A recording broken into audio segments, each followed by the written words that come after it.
નમસ્કાર મિત્રો, ઓનલી યોજના યુટ્યુબ ચેનલમાં આપ સૌ મિત્રોનું સ્વાગત છે। આજે તારીખ 13/5/2025 આજના મહત્વના હવામાન સમાચાર જાણીશું, જેમાં ગુજરાતમાં માવઠાની આગાહી કરવામાં આવી હતી। છેલ્લા 4-5 દિવસથી ગુજરાતમાં ભારેથી અતિભારે માવઠાના સંજોગો ઊભા થયા છે, ત્યારે આજે પણ કેટલાક છૂટાછવાયા વિસ્તારો છે જેમાં હળવો વરસાદ જોવા મળશે। જોઈએ સંપૂર્ણ અપડેટ। ચેનલમાં નવા હોય તો સબસ્ક્રાઇબ કરી લો। આજની વાત કરીએ તો આજે ગુજરાતના જે સૌરાષ્ટ્રના વિસ્તારો છે અને દક્ષિણ ગુજરાતના જે વિસ્તારો છે જેમાં કાળા ડિબાંગ વાદળા ઘેરાયેલા કોઈ વિસ્તારોમાં બપોર પછીના સમયગાળા દરમિયાન જોવા મળશે। તો જોઈએ બપોરની અપડેટ કે બપોરના સમયગાળા દરમિયાન કયા વિસ્તારોમાં વરસાદ જોવા મળી શકે।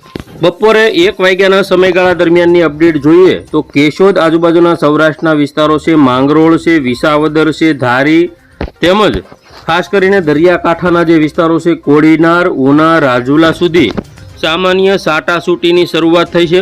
સાથે સાથે ભાવનગર આજુબાજુના જે વિસ્તારો છે, શિહોર છે, ભાવનગર, બુધેલ, ખડસલિયા આજુબાજુના વિસ્તારો, અલંગ, તળાજા સાઈડના ભાવનગરના જે વિસ્તારો છે તેમાં વરસાદની સંભાવના છે।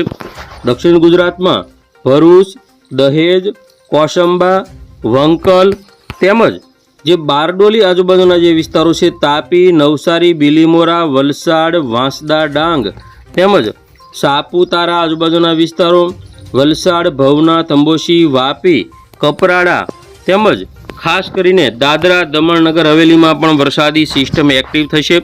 જોઈએ બપોર પછીના 4 વાગ્યાના સમયગાળા દરમિયાનની અપડેટ, જેમાં સૌરાષ્ટ્રના વિસ્તારોમાં ઉપલેટા, જેતપુર, જૂનાગઢ, બગસરા, અમરેલી, બાબરા તેમજ ગોંડલ, જસદણ, ગઢડા સાઈડના જે વિસ્તારો છે, કેશોદ, માંગરોળ, વેરાવળ, તુલસીશામ, રાજુલા, મહુવા, સાવરકુંડલા, ધારી અને વિસાવદરમાં બગસરામાં સૌથી વધારે તેમજ કોડીનાર, ઉના, મહુવા, તળાજા, પાલીતાણા આ બધા વિસ્તારો અને ભાવનગર સાઈડના વિસ્તારો તેમજ જે ધંધુકા, ધોળકા, તારાપુર, ખંભાત, બોરસદ, વડોદરા, સાંપાનેર, ડાકોર તેમજ ગોધરા, અમદાવાદ, ગાંધીનગર સાઈડના જે વિસ્તારો છે તેમજ દક્ષિણ ગુજરાતની વાત કરીએ ભરૂચ, રાજપીપળા, સુરત, તાપી, નવાપુર તેમજ વલસાડ, બિલીમોરા, વાંસદા, ડાંગ, સાપુતારા, ભવના, તંબોશી, વલસાડ, વાપી તેમજ ખાડોલી, કપરાડા, વાની આ જે બધા વિસ્તારો છે તેમાં હજુ માવઠાની સંભાવના છે। આગળ આપણે માહિતી એ પણ મેળવવાની છે કે આગામી સમયમાં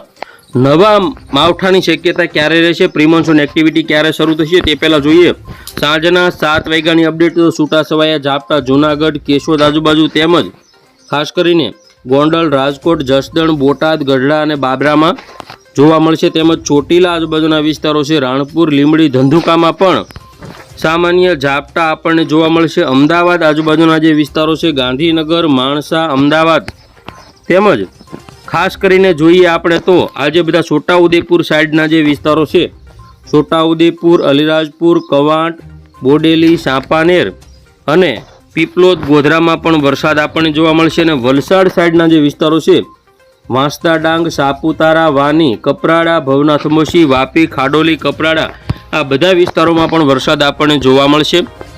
રાત્રિના સમયગાળાની વાત કરીએ તો ક્યાંય પણ વરસાદની સંભાવના નથી। આવતીકાલે 14 તારીખની અપડેટ જોઈએ તો દક્ષિણ ગુજરાતની અંદર સામાન્ય વરસાદ જોવા મળશે। તાપી, નવાપુર, વાંસદા, ડાંગ તેમજ ભવના, તંબોશી, ડાંગ, વાની, કપરાડા, ખાડોલી, વાપી, દમણ આ બધા વિસ્તારોમાં સામાન્ય સાટાસૂટી જોવા મળશે। સૌરાષ્ટ્રમાં પણ ક્યાંક સામાન્ય સાટાસૂટી એકાદ દિવસ થઈ શકે। 15 તારીખથી દક્ષિણ ગુજરાતના ડાંગ, તાપી સિવાય ક્યાંય વરસાદની સંભાવના નથી।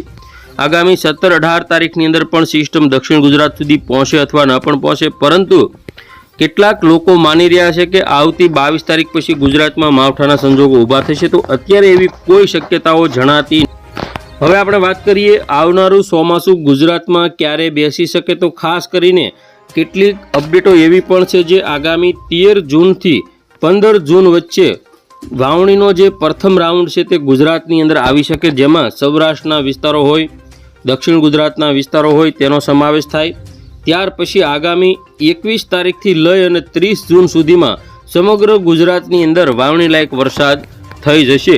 પરંતુ અત્યારે હાલ જે આવનારા 24 કલાકમાં આંદામાન નિકોબારની અંદર જે ચોમાસું બેસવાની તૈયારી છે તે થઈ જશે અને આગામી 26-27 તારીખ અથવા 25 તારીખની અંદર કેરળની અંદર ચોમાસું પહોંચે તેવી શક્યતાઓ છે। ત્યાર પછી 10 થી 12 દિવસે આપણા સૌરાષ્ટ્ર, દક્ષિણ ગુજરાત અને મુંબઈની અંદર ચોમાસાની ગતિવિધિ તેજ થતી હોય છે. તો આ રીતે ચોમાસાનું આગમન થશે. તો પળે પળની માહિતી માટે આપણે આગળ વિડીયો બનાવતા રહીશું. હવે આપણે જોઈએ પવનની ઝડપ. આજે કચ્છના જે વિસ્તારો છે જેમાં ખાસ કરીને 44, સૌરાષ્ટ્રમાં 39ની પવનની ઝડપ જોવા મળશે. આવતીકાલે કચ્છના વિસ્તારોમાં 40, સૌરાષ્ટ્રમાં 32ની પવનની ઝડપ રહેશે. 15 તારીખની વાત કરીએ તો તેમાં પણ પવનની ઝડપ નોર્મલ રહેશે. 16 તારીખથી કચ્છની અંદર 48, સૌરાષ્ટ્રના દરિયાકાંઠાના ભાગોમાં 40થી 42. 17 તારીખમાં પણ આ રીતે પવનની ઝડપમાં વધારો થશે. આગામી 19, 20 તારીખની અંદર કચ્છના વિસ્તારોની અંદર 44, સૌરાષ્ટ્રમાં 40થી 42 અને દક્ષિણ ગુજરાતમાં 45 કિલોમીટર પ્રતિ કલાકની ઝડપે જોટાના પવનો ફૂંકાઈ શકે છે. આગામી 21 તારીખની વાત કરીએ તો તેમાં પણ પવનની ઝડપ વધારે રહેશે. તો આ રીતે ગુજરાતની અંદર પવન ફૂંકાવાની શક્યતાઓ રહેલી છે. અત્યારે ખાસ જે પણ ખેડૂત મિત્રોને પોતાના જે ઉનાળુ પાકો ઊભા હોય, માવઠાના લીધે નુકસાન થયું હોય, સરકાર તેમાં સહાય ચૂકવે તેવી આશા રાખીએ અને ખાસ કરીને જે પણ પાકો જે બચ્યા છે તે લેવા માટેની કામગીરી હવે કરી લેવી જોઈએ. કારણ કે આગામી સમયમાં પ્રી મોન્સૂન એક્ટિવિટી 25 મેથી ચાલુ થશે અને વાવાઝોડું આવવાની શક્યતાઓ હતી તે પણ અત્યારે ખાસ કંઈ જણાતી નથી. તો ખેડૂતોએ કોઈ ચિંતા કરવાની જરૂર નથી, પરંતુ પોતાના ખેતી કાર્યો હવે જલ્દી પતાવી લેવા જોઈએ. કારણ કે પ્રી મોન્સૂન એક્ટિવિટીમાં ક્યારે ક્યાં પણ વરસાદ પડતો હોય છે. તો બસ ખેડૂત મિત્રો, આ હતા મહત્વના હવામાન સમાચાર. ફરી વખત મળીએ નવી અપડેટમાં. ત્યાં સુધી જોતા રહેજો અમારી